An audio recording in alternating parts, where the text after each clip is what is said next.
What's talked about at Bilderberg, or the consensus that the group comes to, often soon finds its way into becoming policy around the world.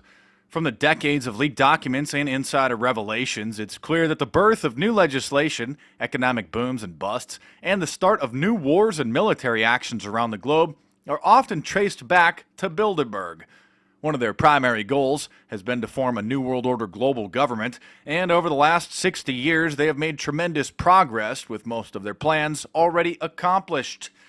In today's information age, with popular independent media outlets and social media keeping an eye on Bilderberg, it's almost impossible now for them to stay a secret, but the decades of denials and media blackouts prove that they've been deceptive from the start. Now that they're getting fairly well known, the denials and tactics of playing dumb have changed into trying to pass themselves off as an ordinary business conference like the G8, G20, or the Davos World Economic Forum. David Rothkopf, the managing director of Kissinger and Associates, an international advising firm founded by the infamous Henry Kissinger, wrote a very interesting book in 2009 titled Superclass: The Global Power Elite and the World That They Are Making, where he discussed the ruling elite and the various organizations that largely influence the political and economic landscape around the world. While not revealing any earth-shattering insider secrets, Rothkopf does confirm some of the persistent allegations made about the ruling class by so-called conspiracy theorists. He wrote, quote, "A global elite has emerged over the past several decades that has vastly more power than any other group on the planet. Each of the members of the superclass has the ability to regularly influence the lives of millions of people in multiple countries around the world. Each actively exercises this power and often amplify it through the development of relationships with others in this class." He continues, quote, "That such a group exists is indisputable. Heads of state, CEOs of the world's largest companies, media barons, billionaires, top military commanders, a select few religious leaders, and a handful of scientists, even terrorist leaders and master criminals meet the criteria for membership."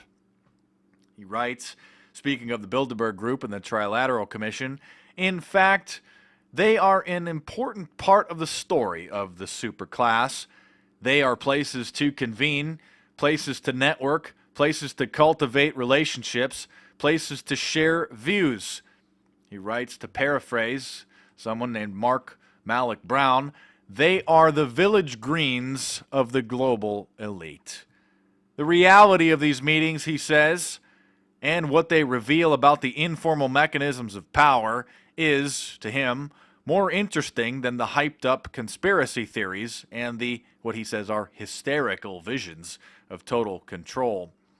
While he denies that the Bilderberg Group are planning world domination, he does admit, quote, "Bilderberg does its best to stay under the radar, and, quote, they share similar goals, in many cases a similar view of the world and the direction it should take, and that in linking together with one another, they aim," he says, "not to conspire as a group, but to enhance their own power by advantageous associations."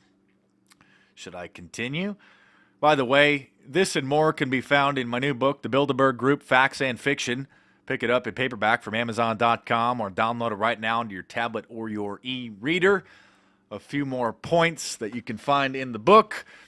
Sociologist William Domhoff, who wrote the first book about the Bohemian Grove back in 1974, had this to say about the upper class, quote, "I believe that there is a national upper class in the United States. This means that wealthy families from all over the country, and particularly major cities like New York, San Francisco, Chicago, and Houston, are part of interlocking social circles which perceive each other as equals, belong to the same clubs, interact frequently, and freely intermarry." Domhoff writes that elite social clubs are informal centers of policy making, and that these organizations are consensus-seeking and policy-planning organizations of the ruling class.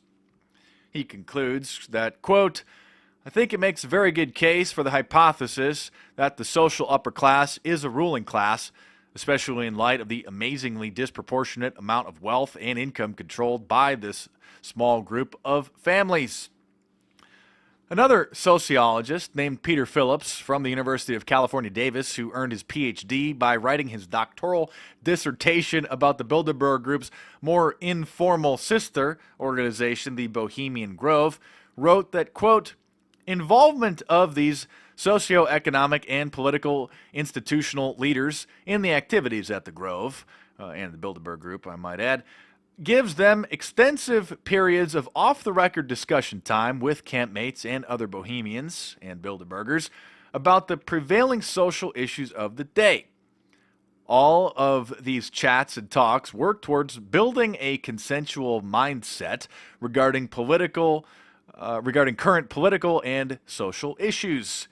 He goes on to say, in other words, the general parameters of major policy and socio-political decisions can and do evolve at the Bohemian and Bilderberg Club.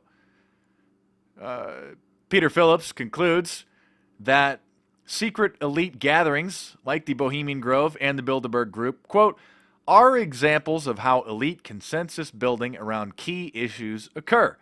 After the weekend, each participant can then return to his own power base and proceed with individual action rooted in the consensual understandings obtained over the weekend. What kind of understandings is he talking about? Well, pick up a copy of the Bilderberg Group, Facts and Fiction. Get it right now from Amazon.com in paperback, or download it onto your tablet or your e-reader. Subscribe to my YouTube channel if you're new here, and stay tuned. There are more videos coming soon.